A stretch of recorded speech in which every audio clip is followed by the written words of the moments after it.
bethuna ndithunyiwe kuthiwa nantsi last sign. Lo Ndize nalo Skurum nalo Black Toti wale relationship yakho kuthiwa mandikubuza uba uzophuma nini kuyo. Zingaphi ii-flags ozilindileyo ngoba azikho ezingakhutshwanga, ezimnyama, ezibomvu, red flags, all the colors of the red flags. Le yeyokugqibela isayini. Bathi ogogo mandikuxelele ukuthi kwanele eleke usithi baby kulo mntu wakho, kule ntombi yakho nakulo mfana wakho ungangaske bakhonyuluke bagabhe ngoba noko kudala ekuxingxitha kodwa wena umameli.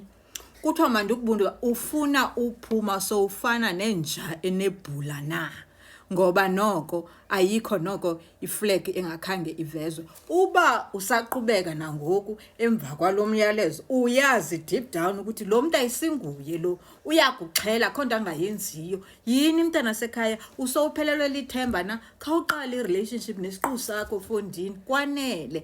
Nam ndithunyiwe, camakho.